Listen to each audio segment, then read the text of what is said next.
সময়ের গল্পের আসরে সবাইকে স্বাগত।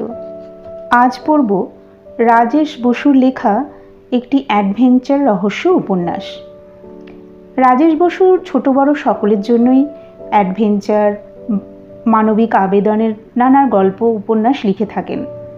2005 সালে তার প্রথম গল্প সন্দেশ পত্রিকায় প্রকাশিত হলেও 2007 সাল থেকেই তার প্রথম রহস্য উপন্যাস বা গল্প লেখার প্রতি অনুভূতিটা আকর্ষিত হয়। আজ পড়ব তার লেখা রহস্য উপন্যাস প্রফেসর রাবিনের গুপ্ত সমাধি। সকালে উঠে খবরের কাগজে একবার চোখ বোলানো আমার বহুদিনের অভ্যেস। আগে মোটামুটি প্রায় সব খবরই পড়ার চেষ্টা করতাম। ক্রমে কাজের চাপে সেটা কমে এলেও ঘুম থেকে উঠে চায়ের পেয়ালা হাতে কাগজটা নিয়ে না বসলে দিনের শুরুটাই যেন ঠিকমতো হয় না। আজও তাই করছিলাম। একটা বিজ্ঞাপনে চোখ আটকে গেল। গ্রেগ রাইনহার্ট 300 পাতার একটি কল্পবিজ্ঞান নির্ভর উপন্যাস লিখেছেন, ব্রেন ম্যাজিক। সেটা আসছে শুক্রবার উদ্বোধন হবে। সঙ্গে বই নিয়ে ছোট একটা আলোচনা ছাপা হয়েছে। চমকে দেওয়ার মতো খবর বটে। রাইনহার্ট জৈব রসায়নবিদ্যার গবেষক অধ্যাপক। জার্মানির কয়েকটি নামী বিশ্ববিদ্যালয়ে পড়িয়েছেন। গল্প কাহিনী তিনি লিখতেই পারেন, আর কল্পবিজ্ঞান লিখলে কথাই নেই। লেখক নিজেই বিজ্ঞান গবেষক যখন, অন্তত কল্পনার পিছনে তথ্য বা যুক্তির ঘাটতি হবে না। বই লেখা হয়েছে জার্মান ভাষায়। জার্মানির এক নামী প্রকাশকই ছেপেছেন। বইয়ের প্রথম 20 পাতা কিউআর কোডে দেওয়া হয়েছে। স্ক্যান করে পড়তে আমার মাথাটা গরম হলো তো বটেই, খারাপও লাগলো খুব। কারণ আমার ঠাকুরদা প্রয়াত বরেন আচার্য ঠিক একই বিষয় এবং একই নামে একটি বই লিখেছিলেন বাংলায়, মস্তিষ্ক ম্যাজিক। তিনিও বিজ্ঞানী ছিলেন, স্নায়ুবিজ্ঞান নিয়ে ভালো কাজও করেছিলেন। সে সময়ের বিখ্যাত ইহুদি বিজ্ঞানী ইউরি রাবিনের সঙ্গে জার্মানিতে কাজও করেছিলেন। ঠাকুরদা জার্মান জানতেন, নিজেই সে বইয়ের জার্মান অনুবাদও করেন। সে সময় জার্মানিতে হিটলারের শাসন। ইহুদিদের উপর তো বটেই, হিটলারের সমালোচকদের উপরও ঘোরতর অত্যাচার শুরু হয়েছে। গুণী নামীজন সকলে দেশ ছেড়ে পালাচ্ছেন। ইউরি রাবিন তো আগেই দেশ ছেড়ে ফ্রান্সে চলে গিয়েছেন। ঠাকুরদাও যান। তবে দ্বিতীয় বিশ্বযুদ্ধ বাঁধার উপক্রম হলে ইংল্যান্ড হয়ে দেশে ফিরে আসেন। তার বইটি আমি পাই আমার বাবার কাছে। মূল বাংলা বইটি নয়, বাবার কাছে ছিল জার্মান কপিটি। ইতিমধ্যে বিজ্ঞানী হিসেবে আমার অল্প স্বল্প খ্যাতি হয়েছে। জার্মানি এসে রাইনহার্টের সঙ্গে পরিচয়ও হয়। আমি তাকে দিয়েছিলাম ঠাকুরদার বইটা। তাও সে বছর 12 আগের কথা। বন ইউনিভার্সিটিতে 1 বছরের জন্য পড়াতে এসেছিলাম। রাইনহার্টের সঙ্গে সেখানেই পরিচয় ও ঘনিষ্ঠতা। ঠাকুরদার সে বই আমি দিয়েছিলাম রাইনহার্টকে, কিন্তু মনে আছে রাইনহার্ট বই ফেরত দেয়নি। কিছুদিনের জন্য হাইডেলবার্গে গিয়েছিলাম। ফিরে এসে শুনি রাইনহার্টের গবেষণাগারে আচমকা আগুন লেগে অনেক দামি যন্ত্রপাতির সঙ্গে আমার ঠাকুরদার বইটিও পুড়ে গিয়েছে। রাইনহার্ট বইটা ল্যাবে রেখেছিল। অবসর সময়ে গবেষণাগারে বসেই লেখাপড়ার অভ্যেস ছিল ওর। খুব দুঃখ প্রকাশ করেছিল সে। খুবই আহত হয়েছিলাম শুনে। নিছক বই তো নয়, ঠাকুরদার একটা মূল্যবান স্মৃতি। সত্যি বলতে এখন এতদিন পর সে বইয়েরই কাহিনী যেন রাইনহার্ট ঘুরিয়ে ফিরিয়ে নিজের নামে প্রকাশ করতে চলেছে। প্লেজিয়ারিজম বা কুম্ভিলাবৃত্তিও বলা যায় না, এ তো একেবারে চৌর্যবৃত্তি, সরাসরি চুরি। ভাবতে ভাবতে মাথাটা আরও গরম হয়ে গেল। কিছু একটা করার দরকার। আমার দীর্ঘদিনের আইরিশ বন্ধু মার্ক রবার্টসনও এখন জার্মানিতে। আমার সঙ্গেই উলাম ইউনিভার্সিটিতে কাজ করছে। বিশ্ববিদ্যালয়েরই 2টো গেস্ট হাউসে রয়েছি আমরা। ফোন করলাম ওকে। মার্ক সব শুনে বলল, তুমি নিশ্চিত হচ্ছ কি করে যে সে বই রাইনহার্ট নিজের নামে লিখছে? বললাম, 20 পাতা পড়েছি আমি, হুবহু এক, এমনকি বইয়ের নামও। কাহিনীর নায়ক একজন প্রতিভাবান বিজ্ঞানী। মানব মস্তিষ্কের ক্ষমতা বাড়ানোর জন্যে গবেষণা করছে। এতে সে এমন ক্ষমতাশালী হবে যে এক কথায় সে হয়ে উঠবে অতিমানব। আমার ধারণা রাইনহার্টের উপন্যাসও সেই দিকেই গড়াবে। মার্ক বলল, মগজের ক্ষমতা বাড়ানো নিয়ে অজস্র গল্প আছে। আমার মনে হয় তুমি বইটা কিনে পড়ে ফেলো আগে। তেমন মনে হলে রাইনহার্টকে সরাসরি বলতে পারো। অবশ্য সেক্ষেত্রে তোমার ঠাকুরদার বইয়ের আর একটা কপি অন্তত থাকা প্রয়োজন। বাংলায় কি একটাও বই নেই তোমার কাছে? নেই বলতে হলো মার্ককে। তাহলে একটাই উপায়, তোমার দাদুর সেই বইয়ের জার্মান প্রকাশককে খুঁজে বের করা, বলল মার্ক। বললাম, সে তো আমি অনেক দিন আগেই চেষ্টা করেছি। 1933 সালে বই ছাপা হয়। জার্মানিতে হিটলার তখন ক্ষমতায়। ইহুদিদের উপর অত্যাচারও শুরু হয়ে গিয়েছে। বইটার প্রকাশকও ছিলেন একজন ইহুদি। ছাপাখানা বন্ধ করে সে পালিয়ে যায় জার্মানি ছেড়ে। একটিমাত্র কপি ঠাকুরদার থেকে বাবা পেয়েছিলেন। মার্ক বলল, আজ বুধ, পরশু পর্যন্ত অপেক্ষায় করো। প্রয়োজন হলে আমাকে জানিও। গ্রেগ রাইনহার্টের সঙ্গে আমারও একটু পরিচয় আছে। কিন্তু আমি যেন একটু বেশি অধৈর্য হয়ে পড়লাম। রাইনহার্ট যে ঠাকুরদার বইটাই নিজের নামে প্রকাশ করছে এতে সন্দেহ নেই। শেষমেশ ফোনই করলাম রাইনহার্টকে। প্রথমটায় বুঝতে না পারলেও পরিচয় দিতে চিনল সে। অনেক দিন পর, কেমন আছো? কোথায় আছো এখন? গলার স্বর দেখলাম তেমনি আছে, ভারী, টেনে টেনে কথা বলে। বললাম, আপনার দেশেই আছি, উলাম ইউনিভার্সিটিতে। স্নায়ুবিজ্ঞান নিয়ে কিছু কাজ করছি। আপনার কথা বলুন। সাউথ ওয়েস্ট প্রেসে দেখলাম আপনি সাহিত্য চর্চা শুরু করেছেন। কল্পবিজ্ঞান নিয়ে উপন্যাস বেরোচ্ছে। হা হা করে হাসল রাইনহার্ট। বাহ বাহ, ভালো জায়গায় আছো, আইনস্টাইনের শহরে। Very good. তুমি প্রতিভাবান মানুষ। যাই হোক, বিজ্ঞাপনটা দেখেছো তবে? আসলে ওটা অনেক কাল আগের লেখা। পাণ্ডুলিপিটা পড়েছিল। আমার সেক্রেটারি অস্কার ওটা পেয়ে বলল, ছাপালে ভালো কাটতি হবে। পরশুই তো বেরোবে। সাউথ ওয়েস্ট প্রেস তো দক্ষিণের কাগজ। পাবলিশার ওদিকের কাগজেও বিজ্ঞাপনটা দিয়েছে তবে। তা ভালো। বইটা উদ্বোধন হচ্ছে একেবারে নর্থে, ভারেনমুন্ডে। কয়েক বছর হলো এখানেই ঘাঁটি গেড়েছি আসলে। কপালও ভালো, করোনার উপদ্রবটা এখনো পর্যন্ত এদিকে অনেকটা কমই। যদিও ভিডিও কনফারেন্সে কাজটা সারা হবে। তোমাকে লিংক দিয়ে দেব। ভালোই আছে রাইনহার্ট, খোশ মেজাজেই আছে। উলামকে আইনস্টাইনের শহর বলবেন কারণ আলবার্ট আইনস্টাইন এই উলাম শহরেই জন্মেছিলেন। বিশ্ববিদ্যালয়ের মূল সড়কটির নামও অ্যালবার্ট আইনস্টাইন অ্যালি। যাই হোক, ধন্যবাদ দিয়ে একটু মিথ্যে করে বললাম, আপনার বইয়ের প্রথম 20 পাতা আমি পড়েছি। আপনার মনে আছে কি না জানি না, আমার ঠাকুরদার একটা বই আপনাকে বেশ কয়েক বছর আগে পড়তে দিই। মনে হলো আপনার মূল ভাবনার সঙ্গে আমার ঠাকুরদার লেখা বইটার প্লটের মিল আছে খুব। ভাবছি ঠাকুরদার বইটা আর একবার পড়ব। একটা কপি এখনও আছে আমার কাছে, জার্মান কপি।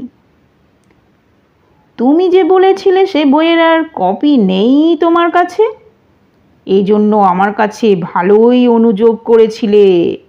পুড়ে যাওয়ার ঘটনাটা বিশ্বাস করনি এখনো, তাই না? বলল রাইনহার্ট।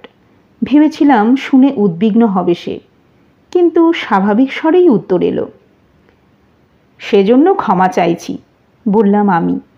বছর 2 আগে কলকাতার বাড়িতে ফিরে পুরনো সব জিনিস ঘাঁটাঘাঁটি করতে গিয়ে বইটা পাই। আপনি চাইলে বইটা দেখাতে পারি। রাইনহার্ট বলল, সে তো খুব ভালো কথা। তোমার সঙ্গে দেখা হলে ভালোই হবে। বয়সও তো কম হলো না, 76 চলছে। যে কোনো সময় চলেও যেতে পারি। চলে এসো, আমার ডেরার হদিশ হোয়াটসঅ্যাপ করে দিচ্ছি। রবিবার বিকেল 5টা, অক্টোবরের 4 আজকে। চলে এসেছি ভার্নেমুন্ডে। জার্মানির একেবারে উত্তর পূর্ব সীমান্তে রস্তক জেলার উপকূলবর্তী একটি ছোট্ট শহর। ওয়ারনাউ নদীর মোহনার উপর বলে নদীর নামও জড়িয়ে আছে জায়গার নামে। সঙ্গে মার্কও আছে। কোভিড আতঙ্কের অনেক আগে থেকেই টানা কাজ করে যাচ্ছিলাম। পুরো 4 সপ্তাহের নিখাদ অবসর নিয়ে বেরিয়ে পড়েছি দুজনেই। আপাতত সৈকতের উপরে একটা খোলা ক্যাফেটেরিয়ায় 2 পেয়ালা কফি নিয়ে বসেছি আমরা। সামনে বাল্টিক সাগরের নীল জলরাশি, যদিও সেটা আপাতত দেখতে পাচ্ছি না। সন্ধ্যের অন্ধকার নামতে শুরু করেছে। আবহাওয়া অবশ্য অতি মনোরম। যদিও বিশ্বব্যাপী করোনা ভাইরাসের উপদ্রব যথেষ্টই বহাল, তবে এই দেশের পরিস্থিতি তুলনায় কিছুটা ভালোই বলা যায়। আমরা এসেছি রাইনহার্টের সঙ্গে দেখা করব বলে। সেদিন ফোনে কথা বলার পরই সে তার ঠিকানা জানিয়ে দিয়েছিল। সত্যি বলতে আমার খারাপই লাগছিল। মার্ক ঠিকই বলেছিল, আমি একটু বেশি বাড়াবাড়ি করি হয়তো। ধারণাটা আরও বেশি রকম বদলালো যখন পরদিন সকালে রাইনহার্ট নিজেই ফোন করলো আমায়। তখনই আমন্ত্রণ জানালো, যদি সম্ভব হয় যেন দেখা করি তার সঙ্গে। আসল কথা হলো, সে স্বীকার করলো তার প্রকাশিতব্য বইটি আমার ঠাকুরদার কাহিনীরই অনুসারী। বলল, ঠাকুরদার বইয়ের প্লট তাকে প্রথম প্রভাবিত করেছিল যে মূল কাহিনী সূত্র তার মনের অবচেতনে থেকে গিয়েছিল। মিল থাকলে সেটা সম্পূর্ণই অনিচ্ছাকৃত। আরও জানালো, বই তো গল্পই শুধু, আদতে তার কাছে এমন কিছু তথ্য আছে যা আমাকে জানাতে সে আগ্রহী। বলল, আমার বয়স হয়েছে, পেশি শক্তির সঙ্গে স্মৃতিশক্তি দুর্বল হয়ে আসছে। তোমার বিজ্ঞান প্রতিভার উপর পূর্ণ আস্থা আছে আমার। যদি সম্ভব হয় চলে এসো, কিছু জানানোর আছে তোমাকে। আমি তাও জিজ্ঞেস করেছিলাম, ফোনে কি একবারে বলা যায় না সেটা? তাছাড়া আপনি বৃদ্ধ মানুষ, এরকম অতিমারির সময়ে আমার যাওয়াটা নাও ঠিক হতে পারে। তা বটে, তেমন হলে একটা টেস্ট করিয়েই এসো না হয়, বলেছিল রাইনহার্ট। টেস্ট করিয়েই নিয়েছি আমরা দুজনেই কোভিড মুক্ত। মার্ক ভালো মুডে আছে। সে যে আসবে জানিয়ে দিয়েছিল রাইনহার্টকে। ইতিমধ্যেই আমার কফি শেষ হয়েছে। মার্কও অন্তিম চুমুকটা দিয়ে পেয়ালাটা টেবিলে নামিয়ে রেখেছে। এমন সময় আমাদের সামনে এসে দাঁড়ালো মাঝারি উচ্চতার একজন স্বাস্থ্যবান যুবক। চোখে সরু ফ্রেমের চশমা, মুখের গড়ন গড়পড়তা, একটু যেন ভাবলেশহীন। সোনালি দাড়ি গোঁফে মুখের অর্ধেক আবৃত হলেও মাথায় একটিও কেশ নেই। সে আমাদের অভিবাদন করে ইংরেজিতে জিজ্ঞেস করলো, আমরাই ডক্টর আচারিয়া এবং ডক্টর রবার্টসন কিনা। দুজনেই মাথা নাড়লাম। সে জানালো তার নাম অস্কার ফ্রিক, প্রফেসর রাইনহার্টের সেক্রেটারি। উঠে পড়লাম আমরা। গাড়িতে নিজেদের পারস্পরিক দূরত্ব কম, মাস্ক সঙ্গেই ছিল, তিনজনেই পরে নিয়েছি। কালো রঙের নামি কোম্পানির গাড়ি। অস্কার নিজেই চালালো। একটু আলাপও হলো তার সঙ্গে। নিজেই বলল, এমন কিছু মেধাবী সে নয়, ব্যাচেলর ডিগ্রি আছে সায়েন্সে। একটা ওষুধ কোম্পানির মানব সম্পদ বিভাগে কাজ করত। বছর 1.5 হলো রাইনহার্টের সঙ্গে আছে। গবেষণার কাজে খুব একটা সাহায্য করে না সে। মূলত রাইনহার্টের অফিসিয়াল কাজকর্ম, চিঠিপত্র, ইমেল টিলে ধরা বাঁধা উত্তর দেওয়া আর বাড়ির সব কাজ দেখাশোনা করতে হয়। বাড়ির বাগানে আলাদা গেস্ট রুম আছে, সেখানেই সে থাকে। বিয়ে থা করেনি, অসুবিধা হয় না। মিনিট 15 মধ্যেই পৌঁছে গেলাম আমরা। লোকালয় থেকে একটু দূরে নিরিবিলিতে রাইনহার্টের ডেরা। বেশ সুন্দর জায়গা। চারিদিকে পাইন, স্প্রুস, লার্চ গাছ। দুর্গের ধাঁচে দোতলা বড়সড় বাংলো বাড়ি। জায়গাও অনেক। উঁচু পাঁচিলে ঘেরা, স্বয়ংক্রিয় লোহার গেট আপনা থেকেই খুলে গেল। নিচের তলায় বসার ঘরে রাইনহার্ট অপেক্ষা করছিল আমাদের জন্য। মোটামুটি একই আছে, বুদ্ধিদীপ্ত মুখ, মাস্ক পরেছিল। আমাদের দেখে খুলে ফেলেছে, তাও ভুঁড়ি পাকিয়ে বলল, কোভিড নেগেটিভ তো? রিপোর্ট এনেছো সঙ্গে? বললাম, সঙ্গে নেই, তবে আমাদের ইমেলে আছে। হাসল রাইনহার্ট। বেশ লম্বা দেখেছিলাম, বয়সের কারণে একটু ঝুঁকে গিয়ে উচ্চতার হানি হয়েছে মনে হলো, তবে প্রস্থে অনেকটাই বেড়েছে। চশমার কাঁচও পুরু হয়েছে আগের থেকে। প্রথমেই যে বই নিয়ে এত কিছু, সেই বইয়ের একটা করে কপি দিল আমাদের দুজনকে। তারপর হেসে বলল, একেই বলে কোইন্সিডেন্স। ভাবতেই পারছি না এইভাবে তোমার সঙ্গে ফের দেখা হবে। এনিওয়ে, পড়ে দেখো তোমার ঠাকুরদার বইয়ের সঙ্গে মিল আছে কি না। সে বইটা এনেছো তো? মিথ্যে বলার বিপদ হচ্ছে ক্রমাগত আরও মিথ্যে বলা। সত্যিটা বলেই দিলাম আমি। রাইনহার্ট বলল, আমি বুঝেছিলাম। বইটা ফিরে না পেয়ে তোমার মুখের যা অবস্থা হয়েছিল আমার মনে আছে এখনো। তবে বইটা থাকলে ভালো হতো, আমি ওটা ফের ছাপানোর ব্যবস্থা করতাম। যাই হোক, যে জন্য তোমাকে ডাকা সেটা আগে বলে নিই। এখানে না, উপরে যাওয়া যাক, আমার কাজের ঘরে।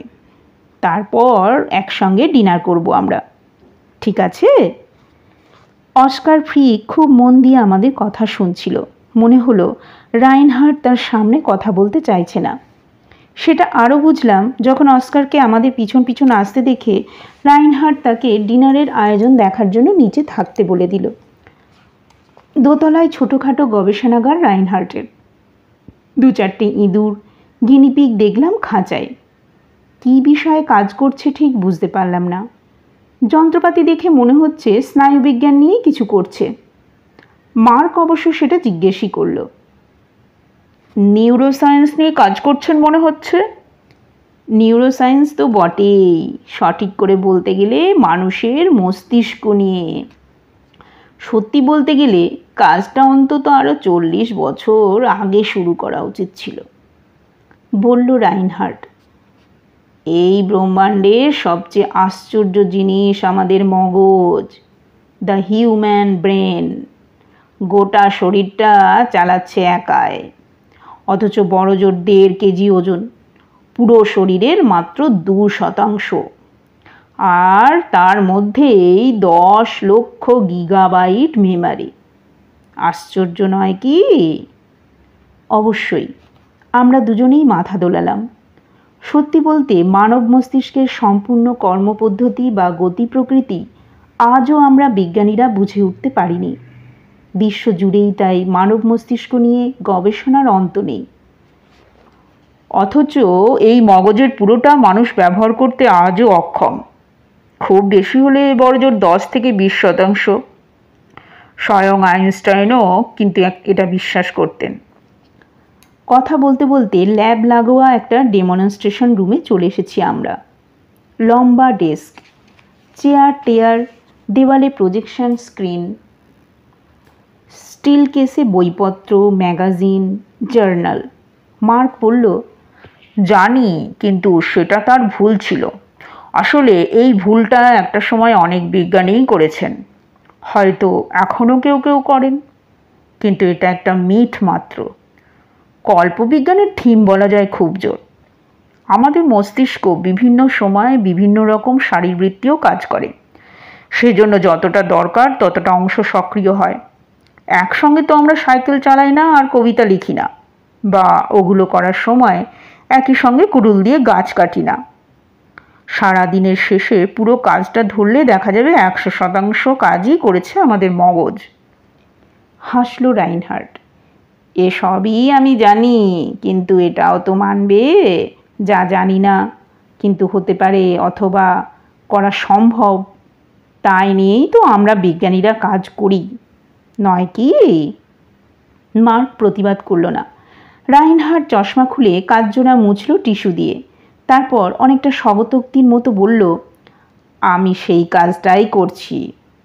এই জন্য আমি কৃতজ্ঞ, ঋণীও বলতে পারো একটি মানুষের কাছে। সে হলো ইউরি রাবিন। ইউরি রাবিন? আমার মুখ থেকে আপনি বেরিয়ে এলো নামটা। মানে আমার ঠাকুরদা বরেন আচার্য যার সঙ্গে কাজ করেছিলেন? একদম, বললেন রাইনহার্ট।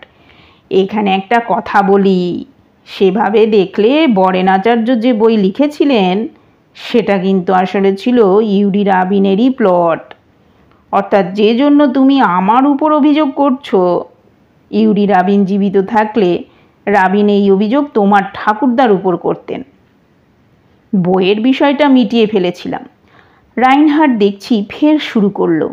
মার্ক বলল, আমি একটা কথা জিজ্ঞেস করতে পারি? আপনি কিভাবে এই দাবিটা করছেন? রাইনহার্ড বলল, অবশ্যই বলবো, অনেক কিছুই বলবো। বিষয়টা বোঝার দরকার, সেজন্য এতটা ভূমিকা করতে হলো। 2011 ডিসেম্বর মাস, প্যারিসে ইউনিভার্সিটিতে একটা সেমিনারে গিয়েছি। হাতে সময় নিয়ে গিয়েছিলাম। সেমিনার শেষ হতে চলে গেলাম দেশের উত্তর পশ্চিমে নরম্যান্ডিতে একটা কিউরিও শপে। একদিন ঢুঁ দিয়েছি। নানা রকম জিনিসপত্রের মধ্যে একটা ইহুদি ট্রেজার চেস্ট নজর কাড়ল।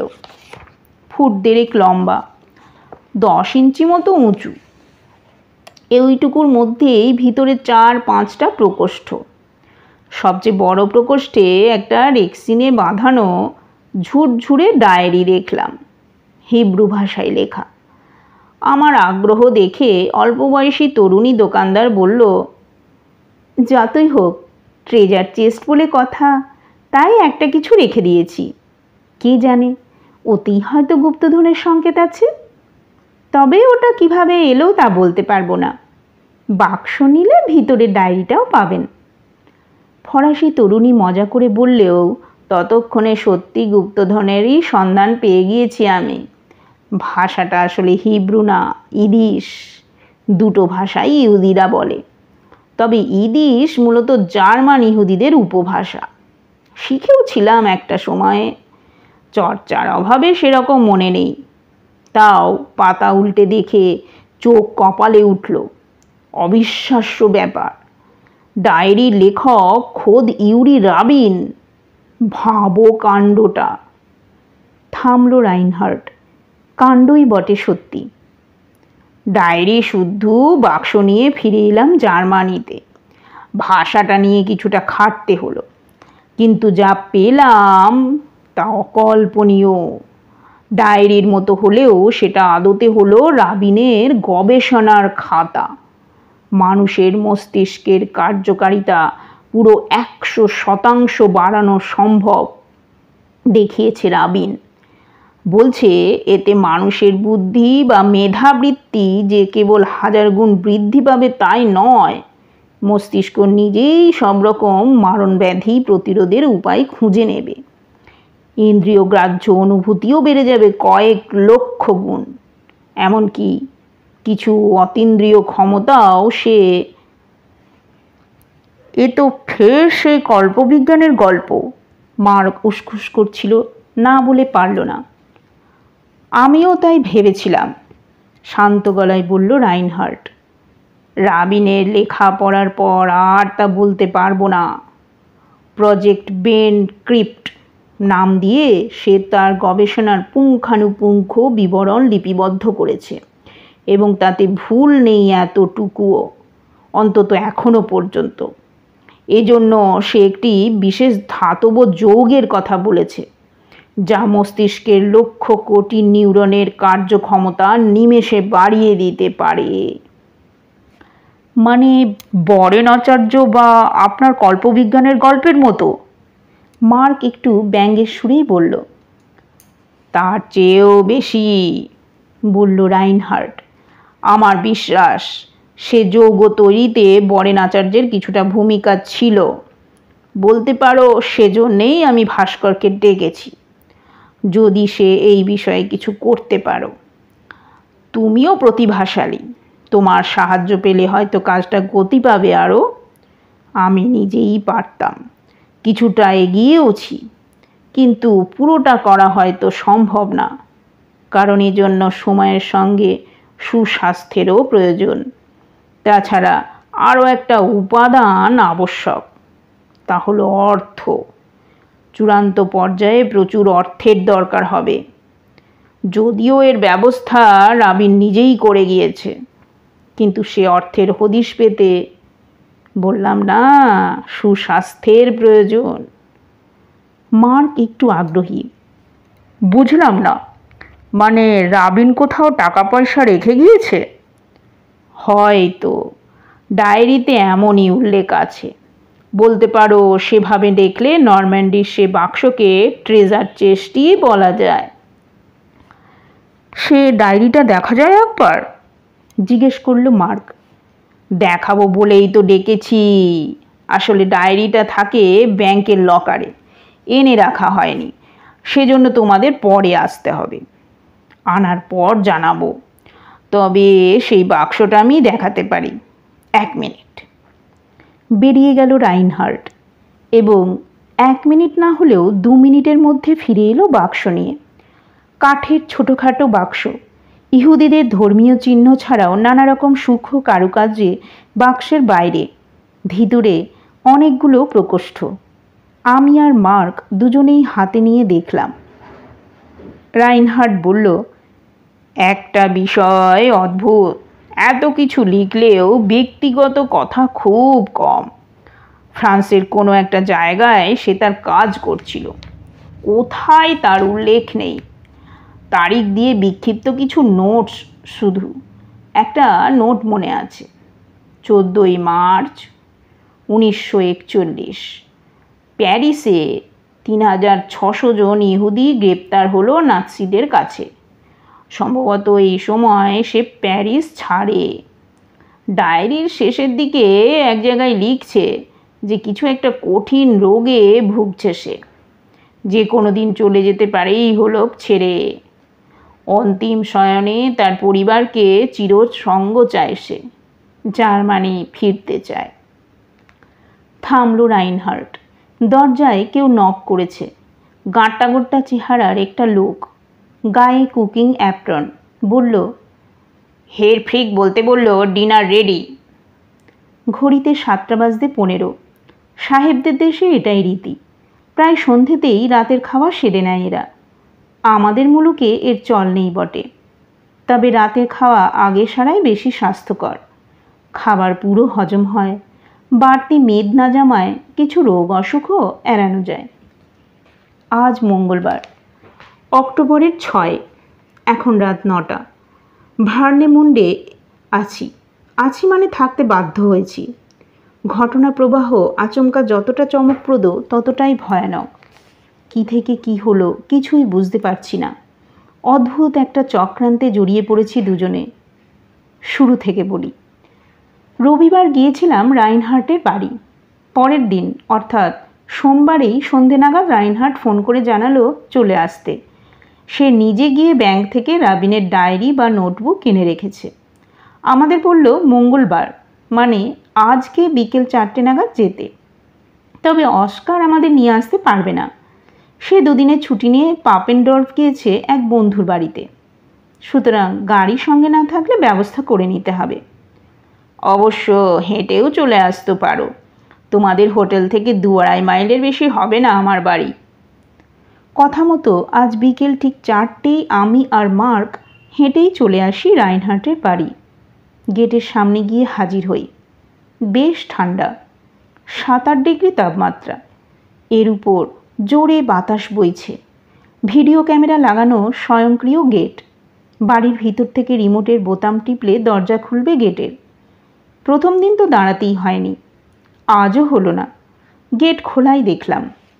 গেট পেরিয়ে অনেকটা সবুজ ঘাসের লন। কয়েক ধাপ সিঁড়ি দিয়ে উঠে বাংলোয় ঢোকার দরজা।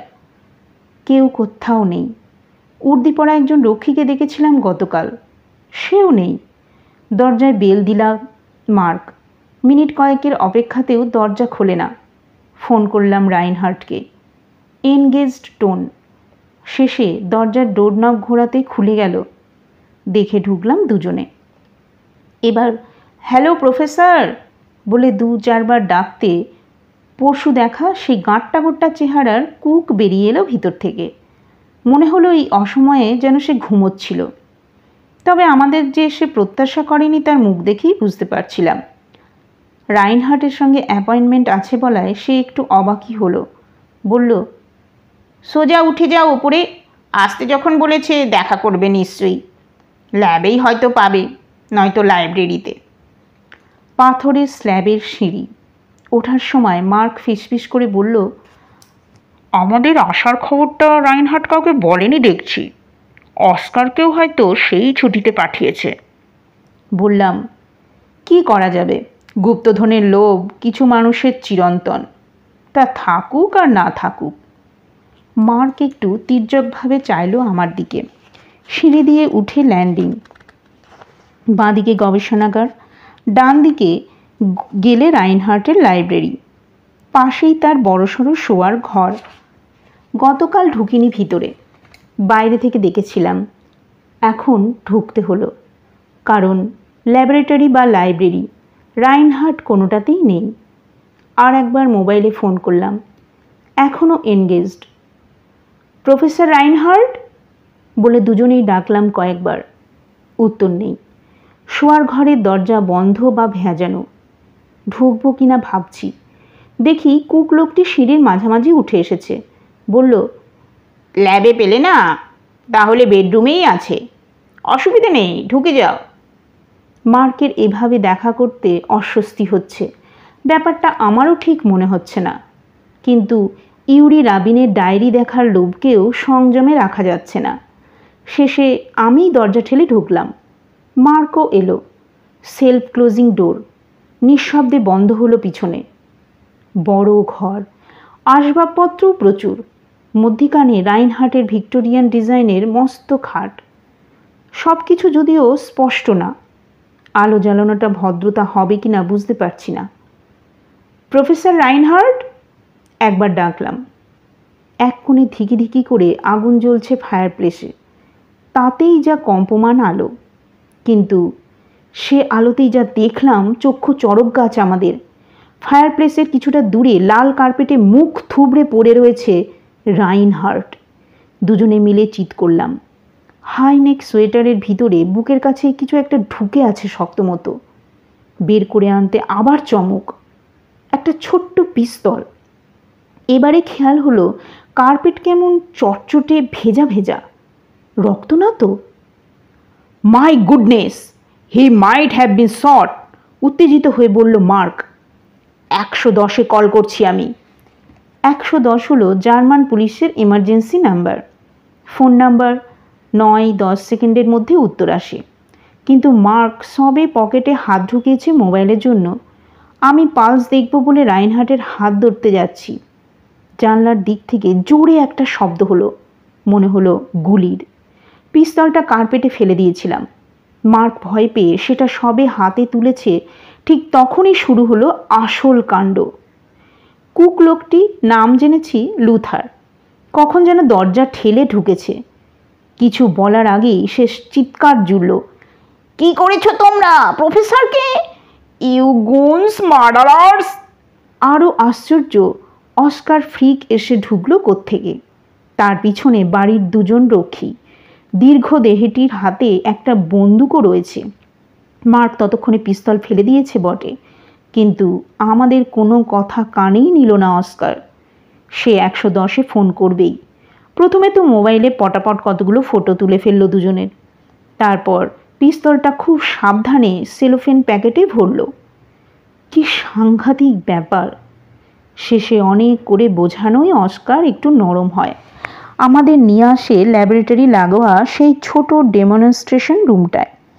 মোবাইলও কেড়ে নেয় দুজনের। পকেটে করোনার জন্য ফেস মাস্ক ছিল, সেটাও বাজেয়াপ্ত। এবং সেই বন্দুকধারী রক্ষীটি ঠায় তার বন্দুক উঁচিয়ে আমাদের উপর। মার্ক বলতে চাইছিল এসব নাটক বন্ধ করে আগে রাইনহার্টকে হাসপাতালে পাঠাতে, কিন্তু অস্কার রাইনহার্টের বিষয়ে শুনতেই চায় না। বলল, প্রফেসরকে নিয়ে ভাবতে হবে না, সে মরেনি এখনো, আমরা ঠিক ব্যবস্থা নেব। অ্যাম্বুলেন্সে কলও গিয়েছে। তোমরা বলো, এমন কাণ্ডটা কেন করলে? কি খুঁজছিলে? গুপ্তধনের নকশা?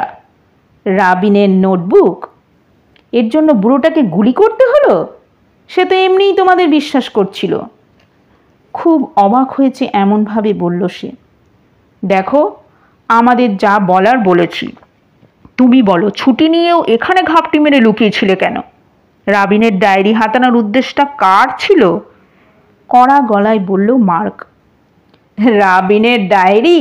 হাসল অস্কার। সেলফোন বের করে স্ক্যান করা ফাইলের একটা পাতা খুলে দেখালো সে।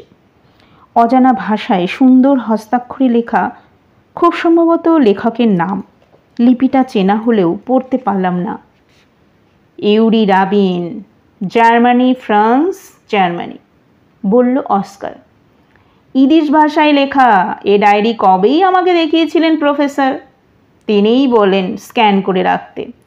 অবশ্য তোমরা বলতে পারো ভুল বোঝাচ্ছি, তাতে আমার কিছু যায় আসে না। অপরাধটা আমার দিকে না ঘুরিয়ে নিজেদের পরিস্থিতি ভাবো। প্রফেসর যদি মারা যায়, খুনের দায়ে পড়বে তোমরা তখন। এমনিতেই বিদেশি তোমরা, এদেশে থাকলেও শর্তাধীন ভিসায় রয়েছ। সেখানে একজন বৃদ্ধ সম্মানীয় নাগরিকের বাড়ি ঢুকে ডাকাতির চেষ্টা করেছ, এমনকি তার উপর গুলিও চালিয়েছ। অস্বীকার করার কোনো জায়গা নেই। বন্দুকে তো আছেই, বাড়ির বিভিন্ন জায়গাতে আঙুলের ছাপ পাওয়া যাবে, আর বাড়ির লোকেরা তো সাক্ষী রয়েছেই। কতটা সিরিয়াস ক্রাইম বুঝতে চেষ্টা করো। মানে খুব বুদ্ধি করে ফাঁসিয়েছ আমাদের, বাধা দিয়ে বলল মার্ক। ঠিক আছে, রাইনহার্টের জ্ঞান ফিরুক, উনিই বলবেন কে সত্যি বলছে। অ্যাম্বুলেন্সে কি আদৌ কল করেছো?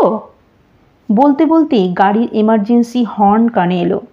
কে জানে, অ্যাম্বুলেন্সই তো, পুলিশের গাড়িরও তো প্রায় একই রকম হর্ন। অস্কার বলল, দেখো, একটা ডিল করতে পারি তোমাদের সঙ্গে। যা যা প্রমাণ আছে সব মুছে দেব। আমার রক্ষীরাও সব ভুলে যাবে। 8 ঘন্টা সময় দিলাম, ভাবো। ভয় নেই, অ্যাম্বুলেন্সই এসেছে। প্রফেসরকে তুলে দিয়ে আসছি আমি। চলে গেল সে, সঙ্গে রক্ষীটিও। ঘরে আমরা দুজন শুধু। দেখলাম দরজা লক করেনি পিছন থেকে। মার্ক বলল, চলো পালাই, আরও কত শয়তানি বুদ্ধি এদের আছে কে জানে। বললাম, কিভাবে পালাবো? কেউ না কেউ তো দেখে ফেলবেই, চেঁচামেচি শুরু করবে আবার। তখন আরও ফেঁসে যাব। রাইনহার্ট সুস্থ হওয়া পর্যন্ত অপেক্ষা করতেই হবে। অকারণে তো এমন কাজ কেউ করে না, উদ্দেশ্য আছেই। ডিল বলছে, দেখা যাক না কি ডিল। মার্ক তাও একটা দরজাটা খুলতে যাচ্ছিল, কিন্তু সে হাত দেওয়ার আগেই দরজা খুলেছে সেই কুক লোকটি। জলের বোতল আর দুজোড়া স্যান্ডউইচ দিয়ে গেল ট্রে করে। পিছনে সেই বন্দুকধারীটিকেও দেখলাম। ভালো অবস্থা বটে আমাদের। সত্যি বলতে বিভিন্ন সময়ে অনেক রোমাঞ্চকর অভিযানে জড়িয়ে পড়েছি আমি আর মার্ক। আসলে বিজ্ঞান চর্চার পাশাপাশি বিজ্ঞান ঘটিত কোনো রহস্য পেলে সেটা সমাধান করার চেষ্টা করি আমরা। এজন্য অল্প স্বল্প কিছু খ্যাতিও যে হয়নি অস্বীকার করতে পারি না। খ্যাতির সঙ্গে শত্রুও যে কিছু জুটিয়েছি সেটাও ঠিক, কিন্তু এমন হতবুদ্ধি কিংকর্তব্য বিমূঢ় অবস্থা এই প্রথম। মার্ক বলল, খেয়েই নেই, দিয়েছে যখন, আশা করি বৃষ্টিস দেয়নি। খিদে পেয়েই ছিল, তেষ্টাও। খাওয়া সেরে বসে রইলাম আরও কতক্ষণ। হাত ঘড়ি ছাড়া সঙ্গে কিচ্ছু নেই আর। তাতেই দেখছি 9টা বাজে এখন। এ ঘরে একটা জানলাও নেই। এত শীতেও গুমোট লাগছে কেমন। ঘুমও পাচ্ছে খুব। চোখের পাতা ভারী হয়ে আসছে। মার্ক তো ঘুমিয়েও পড়েছে মনে হচ্ছে। বুধবার, সকাল 11টা। খাবারে নির্ঘাত ঘুমের ওষুধ ছিল। মৃতবধ টানা 12 ঘন্টা ঘুমিয়েছি। কিছুক্ষণ হলো ঘুম ভেঙেছে। বন্দিদশার মুক্তি হয়নি, তবে কিছুটা উদারতা পেয়েছি। প্রাকৃতিক কাজকর্ম সেরেছি, চাও দিয়েছে একটু আগে, তবে পাহারা শিথিল হয়নি। সেই বন্দুকধারী আঠার মতো জুড়েই রয়েছে সঙ্গে। সে ঘরের বাইরে থাকে এই যা রক্ষে। অষ্টপ্রহর কেউ নাকের ডগায় বন্দুকের নল উঁচিয়ে রাখলে কেমন লাগে? লোকটির হাবভাবও রোবটের মতো। রাইনহার্ট কেমন আছে জিজ্ঞেস করেছিলাম। 3 বারের বেলায় গম্ভীর মুখে বলেছে, হের অস্কার বলবেন। সুতরাং চা সেবনের পর তার অপেক্ষাতেই বসেছিলাম। মন্দের ভালো, সবে তিনি ঘরে ঢুকেছেন। সঙ্গে অবশ্যই বন্দুকধারী রক্ষীটি আছে। এরও নাম জেনেছি, ফ্রাঙ্ক। দুঃখিত, একটু দেরি হয়ে গেল। অপ্রত্যাশিত বিনয় অস্কার ফ্রিকের গলায়। রাতে একটু কষ্ট হলো তোমাদের, তবে চাইলে আজ ফিরে যেতে পারো হোটেলে। কাল তোমাদের হোটেলের ম্যানেজারকে জানিয়ে দিয়েছিলাম ঝামেলায় পড়েছো। পকেট থেকে একটা সেলফোন বের করে হোয়াটসঅ্যাপ মেসেজের একটা ফটো দেখালো সে। আমার ফোন থেকে মেসেজ করেছে। ফোনে আমার ফিঙ্গারপ্রিন্ট সেন্সর আছে। খোলার কথা না, ঘুমিয়ে থাকার সময় অজান্তেই কাজটা করেছে। আমার হয়ে লিখেছে ম্যানেজারকে, সমস্যায় পড়েছি, রাতে ফিরতে পারছি না। বললাম, ভালোই করেছো, ম্যানেজার কিছু জিজ্ঞেস করলে সমস্যাটা জানিয়েই দেব। সেটা তোমাদের ব্যাপার, অপরাধ করে পালিয়েছো, অস্ত্র তো পুলিশ খুঁজছেই। দেখা গেল কোনো একটা জায়গা থেকে সেটা উদ্ধার হলো, সঙ্গে তোমাদের মাস্ক দুটো, ফিঙ্গারপ্রিন্টও মিলে গেল। কি বলো? মার্ক বলল, দেখো, আমরা অপরাধী নই, পুলিশও এত বোকা না, বন্দুক মাথায় রেখে অনেক কাজই করিয়ে নেওয়া যায়। মেসেজটা পাঠিয়ে ভালোই করেছো, অন্তত সিগন্যাল দেখে বোঝা যাবে আমাদের বন্দি করে রাখা হয়েছিল। টাইমটা দেখো, রাত 10টা। 4টেই ক্রাইম করে আরও 6 ঘন্টা সেখানে বসেই নিশ্চয়ই অনলাইনে আড্ডা দিচ্ছিলাম না? ভেরি গুড মার্ক, তোমার বুদ্ধির তারিফ করতেই হয়। তবে কি না, মেসেজ তোমাদের মোবাইল থেকে গেলেও সেটাই বাড়ি থেকে যায়নি, অন্তত 5 মাইল দূর থেকে গিয়েছে। সে কারণেই তোমাদের ফোন দুটো এখনই দিতে পারছি না, দুঃখিত। মার্ক ডান হাতের মুঠো শক্ত করছে। আমি ওর হাতটা ধরে রেখে অস্কারকে বললাম, আমরা রাইনহার্টের সঙ্গে দেখা করতে চাই। প্রফেসরের সঙ্গে? চোখ পাকিয়ে বলল অস্কার। সে তো আগে সুস্থ হোক, তবে তোমাদের কপাল ভালো, গুলি ভিতরে না গিয়ে বুকের ডান দিক ঘেঁষে বেরিয়ে গিয়েছিল। তবে যেভাবে মাথাতেও আঘাত। জাস্ট শাট আপ, ঘুষিটা নিজের উরুতেই নামালো মার্ক। অনেক হয়েছে, আর একটা মিনিটও এখানে থাকছি না আমি, বলেই উঠে দাঁড়িয়েছিল সে। চেঁচামেচিতে ঘরে আরও 2 জন ঢুকে পড়েছে। বন্দুকধারী ফ্রাঙ্ক, লোকটি অ্যাটেনশনের ভঙ্গিতে, যেন সেনাপতি অস্কারের হুকুমটা পেলেই মার্কের মগজে গুলি পুড়ে দেবে। আমি শান্ত করলাম মার্ককে, মাথা গরম করলে আমাদেরই ক্ষতি। অস্কারকে বললাম, রাইনহার্টকে কোথায় ভর্তি করেছো? আমরা দেখতে চাই, অন্তত কথা বলতে চাই, সম্ভব হলে এখনই। অস্কার শান্ত গলায় বলল, কথা তো বলা সম্ভব না, ইন্টেন্সিভ কেয়ারে আছে, অনেকটা রক্তপাত হয়েছে, 48 ঘন্টার আগে কিছু বলা যাবে না, তবে কাল রাতে একটু কথা বলতে পেরেছিল, সেটা তোমাদের জন্যেই মোবাইলে রেকর্ড করেছি, দেখতে পারো। নিজের মোবাইলে আধ মিনিটেরও কম একটা ভিডিও দেখালো সে। পেশেন্ট বেডে শুয়ে রাইনহার্ট, অক্সিজেন, স্যালাইন, ব্লাড সবই চলছে। মাথায় ব্যান্ডেজ, পরনে একটা ঢোলা নীল রঙের পেশেন্ট গাউন, বুকে ব্যান্ডেজ থাকলেও দেখা যাচ্ছে না। রাইনহার্ট ছাড়া ফ্রেমে রয়েছে একজন নার্স, গলায় স্টেথো ঝোলানো একজন ডাক্তার এবং একজন উর্দিধারী জার্মান পুলিশও। সকলেরই মুখে মাস্ক আর মাথায় মেডিকেল ক্যাপ। কিভাবে আহত হয়েছে ক্ষীণ স্বরে থেমে থেমে বলছে রাইনহার্ট, রিডিং টেবিলে বসেছিলাম, আমার নতুন বইটা উল্টে পাল্টে বিছানায় যাচ্ছি, একটু বিশ্রাম নেব, 2 লোক আচমকা ঢুকে পড়ল, চেঁচানোরও সময় পেলাম না, দুজনেরই মুখে মাস্ক, চশমাটাও রেখে এসেছি টেবিলে, দেখতেও পাচ্ছি না ঠিক। গুলি করলো কেন? ভারী গলায় একজন জিজ্ঞেস করল, সম্ভবত পুলিশটি। রাইনহার্ট দম নিল, মুখ চোখের ভাব পাল্টে গিয়েছে, উত্তেজিত হয়ে পড়েছে। অস্ফুটে কিছু বলতে চাইল, বোঝা গেল না। নার্স এবং ডাক্তার দুজনেই এগিয়ে এসেছে। ভিডিও শেষ। কি আর বলবো, অস্কার ভালো মতো ছক কষেছে। খুব ঠান্ডা মাথায় বুদ্ধি দিয়েই এর মোকাবিলা করতে হবে। বললাম, হাসপাতালের ঠিকানা দাও, আমরা যাব। দেখো, তোমরা যা ভাবছো সেরকম না, প্রফেসরের সঙ্গে কথা বলতে গেলে সোজা হাজতে ঢুকবে, পুলিশকে এখনো কিছু না বললেও ওর বিশ্বাস কাণ্ডটা তোমরাই করেছো। তোমাদের উদ্দেশ্যটা জানতেই আমার পাপেনডর্ফ যাওয়ার গল্পটা বানিয়েছিল। কারণ রাবিনের ডায়েরিতে গুপ্তধনের স্পষ্ট ইঙ্গিত আছে। সেটা হাতাতেই তোমরা হানা দিয়েছিলে। এর কারণ আছে। গুপ্তধনের কথা ধাঁধায় লিখেছিল রাবিন। শুধু ইদিশ ভাষা না, বেশিরভাগটাই ছিল বাংলায়। তোমার ঠাকুরদার থেকে হয়তো ভাষাটা শিখেছিল রাবিন। ইউরোপে তখন চূড়ান্ত বিশৃঙ্খলা, টাল মাটাল অবস্থা। বাংলা কে জানবে, তাও হেঁয়ালিতে লেখা।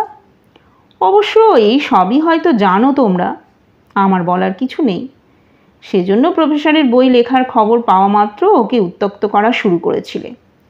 প্রফেসরও বোকার মতো তোমাদের সব বলে গেল গড়গড় করে। গুপ্তধনের সংকেতটা হাতানোই ছিল তোমাদের আসল উদ্দেশ্য, ঠিক কি না? সকল্পিত ব্যাখ্যায় খুব প্রত্যয়ী মুখ তার। মার্ক বলল, তোমরা চাও আমার বন্ধু ওটা সলভ করুক, সেটাই তোমার ডিল, তাই তো? সিম্পল অ্যাজ ওয়াটার, জলের মতো সরল।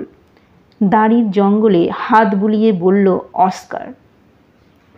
আজকে বৃহস্পতিবার, বিকেল 4টে এখন। ভার্নে মুন্ডেই আছি। যে ক্যাফেটেরিয়ায় কফি নিয়ে বসেছিলাম প্রথম দিন, সেখানেই বসেছি। শুধু অস্কার ফ্রিক স্বাগতম জানিয়ে রাইনহার্টের বাংলোয় নিয়ে যাবে না, যদিও জানি তাদের নজরদারির মধ্যেই আছি। ছাড়া পেয়েছি বিকেল 5টায়, গতকাল।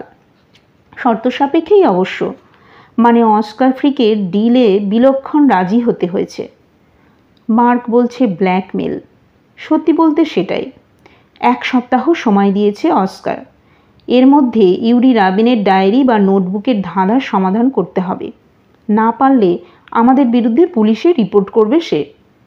সেলফোন দুটো ফেরত দিয়েছে, তবে সিম, মেমোরি কার্ড সব রেখে দিয়েছে। ফলে আমাদের নতুন সিম নিতে হয়েছে। যাই হোক, মুশকিল হচ্ছে দরকারি সব ফোন নম্বরই তো নেই।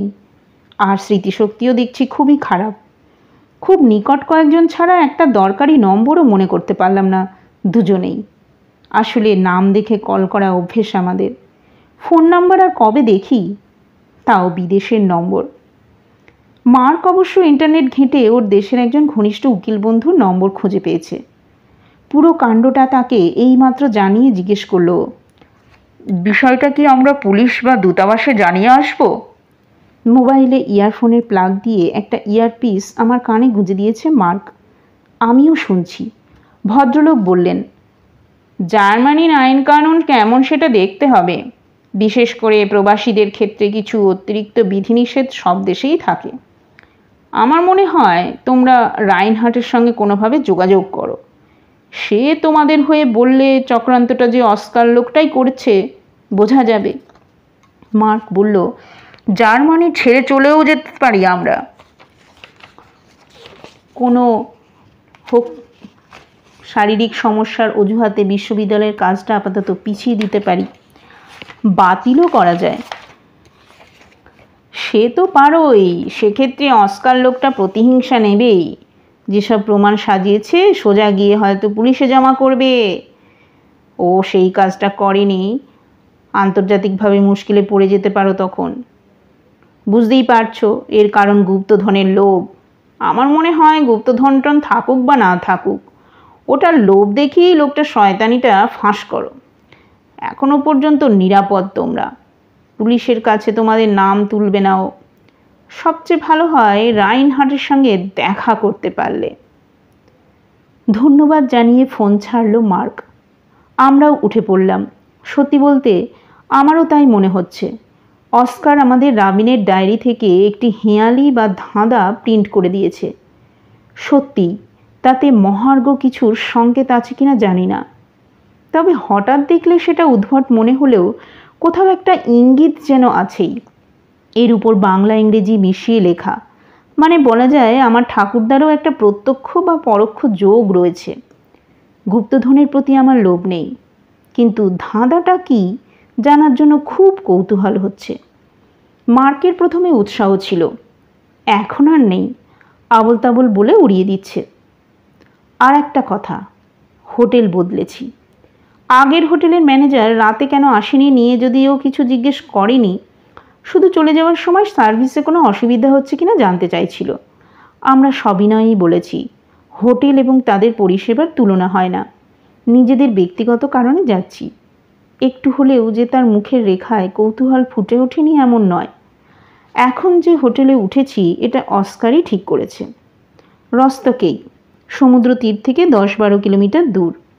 জার্মানিতে যাতায়াতের সমস্যা নেই। আমরা একটা বাস ধরে চলে এলাম। হোটেলে ঢুকতে রিসেপশনের ছেলেটি একটা ফুলের তোড়া দিল আমাদের, সঙ্গে ছোট একটা আঠা দেওয়া খাম।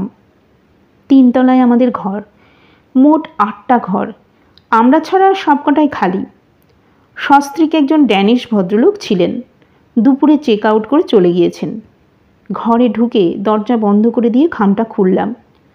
কে পাঠিয়েছে উল্লেখ নেই। ছোট একটা কার্ডে ইংরেজি প্রিন্টে লেখা, মগজ কি বলছে? আর 5-3। মগজ বলছে অস্কার ফ্রি কারোর দলবদলকে বাল্টিক সমুদ্রে ছুঁড়ে ফেলতে। মার্ক ফুলগুলো ডাস্টবিনে ফেলতে যাচ্ছিল, আমি রেখে দিলাম। কার্ডটাও রাখলাম যত্ন করে। ব্ল্যাকমেল করার কিছু তো প্রমাণ থাকুক। মার্ক বলল, ওতে কি হবে? বলবে আমরাই মিথ্যে করে লিখেছি। আমি আর পারছি না ভাস্কর, মাই ব্রেন ইজ রাপচারিং। সে দশা আমারও, মাথা ছিঁড়ে যাচ্ছে চিন্তায়। আচমকা মাথাতেই ধাক্কা দিল কিছু। 1 মিনিট মার্ক। অস্কারের দেওয়া রাবিনের ডায়েরি বা নোটবুকের প্রিন্ট আউটটা বের করলাম। মগজ বা ব্রেন নিয়ে 2টো লাইন লেখা ছন্দ মিলিয়ে, project is brain crypt, contents the main script. Brain crypt না হয় বুঝলাম, রাবিনের গবেষণা বা প্রজেক্টের নাম। এটার কথা রাইনহার্টও বলেছিল, কিন্তু কন্টেন্টস দ্য মেন স্ক্রিপ্ট মানে কি? ব্রেন ক্রিপ্টের মধ্যেই মূল স্ক্রিপ্ট রয়েছে? কি সে স্ক্রিপ্ট? কি আছে তাতে? গুপ্তধন? গবেষণার জন্য অর্থ? ইংরেজি ব্রেন শব্দটার মধ্যে কিন্তু রাবিনের নাম রয়েছে, RABIN। মার্ককে বললাম বুঝিয়ে। ও মাই গড! মার্কের মুখে কতক্ষণ পর জৌলুস দেখলাম। It's an anagram. অ্যানাগ্রাম হলো অক্ষরের মারপ্যাঁচ, একই শব্দের অক্ষর এদিক ওদিক করে নতুন শব্দ তৈরি করা। মার্ক আমার হাত থেকে প্রিন্ট আউটটা নিয়ে দেখলো ভালো করে, বলল, স্ক্রিপ্টটা তো এনক্রিপ্ট হবেই। কম্পিউটার, ইন্টারনেটে সবসময় ব্যবহার করছি আমরা। ফাইল সেফ রাখার জন্য কোডের ডেটা তৈরি করা। ভাবা যায় না 70-80 বছর আগে এমন ভেবেছিল রাবিন। তবে বাংলাটা জুড়ে কিন্তু পুরোটা ভীষণ জটিল করে দিয়েছে ভদ্রলোক। এই এনক্রিপশনের ডিক্রিপশন করা তোমার ভাষা না জানলে হবেই না। এটা বলার কারণ এরপরেই বাংলা অক্ষরে লিখেছে রাবিন, কিছুটা ছড়ার ছন্দে, 4 আর 5 লাইনে 2টো ছত্রে। প্রথম ছত্র এরকম, এখন তবে চাই কি, সারি সারি সমাধি, ঘড়ি মেনে চা পান হয়ে যাবে মুশকিল আসান। মার্ককে পুরোটা রোমানে লিখে মানেটা বলে দিতে ও কিছুক্ষণ ভেবে বলল, এখন তবে চাই কি মানে হোয়াট ডু ইউ ওয়ান্ট নাও? তাই তো, কিন্তু পেলাম তো শুধু রাবিনের নামটাই। আচ্ছা এমন না তো, এই কিটা ইংরেজির কি মানে চাবি? ভেবে দেখো, ট্রেজার চেস্ট খুলতে কি তো তোমার লাগবেই। একদম, আমি লাফিয়ে উঠেছি। কি অর্থে চাবিই বোঝানো হয়েছে, কিন্তু সেটা কোথায় পাবো আর কোন তালায় বা খুলবে তা দিয়ে? ভাবতে হবে, আরও মাথা ঠান্ডা করে ভাবতে হবে, বলল মার্ক। এতক্ষণে চেনা মুডে ফিরেছেও। আইসক্রিম অর্ডার দিই? সফট আইসক্রিম তুমি নেবে তো? বললাম, 8 ডিগ্রি সেলসিয়াস চলছে, এমনিতে ভালোই কুল রয়েছি, তবে তুমি খেলে আমিও তাকিয়ে থাকতে চাই না। হোলি জিসাস, একবারে খাবো বলে দিলেই তো চুকে যায়। তুমিও দেখছি রাবিনের মতো হেঁয়ালি শুরু করেছো। অর্ডার করে দিল মার্ক। তার জিনিসটা ওরা বানায় দুর্দান্ত। সফট আইসক্রিম আর কিছুই না, এমনি আইসক্রিমের চেয়ে একটু কম ঘন। ফ্রিজিংয়ের সময় বাতাস পাম্প করায় এটা হয়। এখানে সফট সার্ভও বলে অনেকে। পরের লাইন দেখো, সারি সারি সমাধি। মানে কোনো বেরিয়াল গ্রাউন্ড, রাইট? বলল মার্ক। তাই দাঁড়াচ্ছে, কিন্তু সেটা শুধুই কি জার্মানিতে, না ফ্রান্সেও? তা বটে, বলল মার্ক। আসলে আমরা একটু ভুল করলাম। আইসক্রিমের বদলে চায়ের অর্ডার দেওয়া উচিত ছিল। মুশকিল আসান হয়ে যেত এক্ষুনি। এখন দেওয়া যায়, বললাম আমি। যাই হোক, এবার পরের লাইনগুলো দেখো। পিয়ন্স যাও, ফর বিবরণ আদম হাইডস ইন পার্সন, তার কাছেই রইল ধন। কি হলো স্কেলিটন, পুসন জুডাস লায়ন। হ্যাঁ, আবার বাংলা ইংরেজির খিচুড়ি, মার্ক বলল। আমি বললাম, ফর বিবরণ তো ইনফরমেশন, মানে সেখানে গেলে ডিটেল পাওয়া যাবে। কিন্তু পিয়ন্স নামে আদৌ কোনো জায়গা আছে কি? বলল মার্ক। গুগলও করে ফেলেছে সঙ্গে সঙ্গে, মাথা নেড়ে বলল, নেই। তবে পরের লাইনটার কিছু বুঝতে পারছি। আদম যদি ইংরেজির অ্যাডাম হয় তাহলে একটা অর্থ দাঁড়াচ্ছে।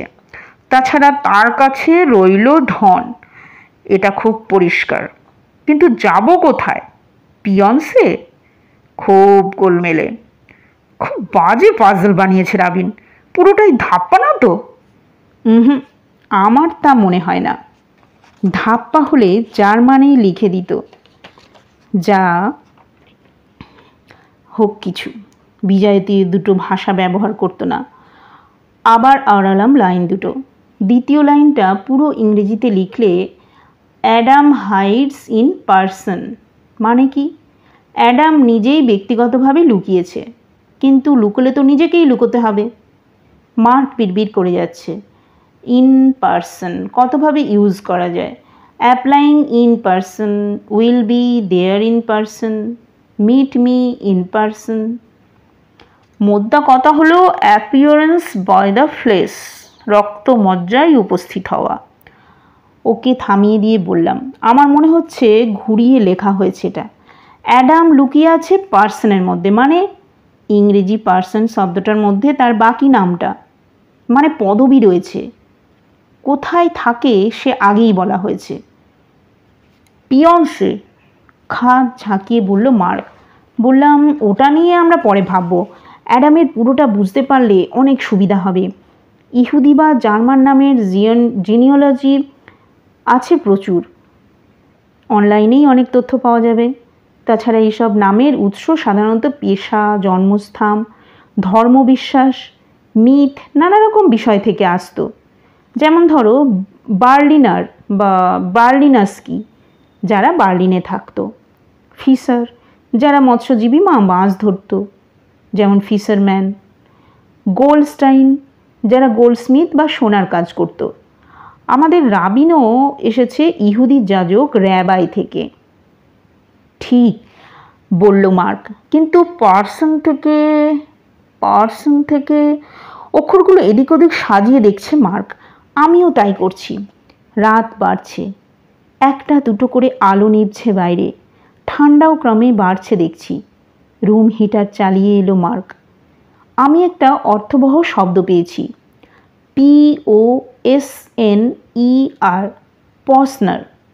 এটা একটা পদবি, কারণ উলম বিশ্ববিদ্যালয়ে কে একজন আছে পসনার পদবিতে। মার্ককে বলাই ও লাফিয়ে উঠল, দ্যাটস ইট, এটাই হবে পসনার, ইহুদি পদবি। যেমন রুথ পসনার, পৃথিবী বিখ্যাত মহিলা, হিটলারের কনসেন্ট্রেশন ক্যাম্প থেকে পালাতে পেরেছিলেন।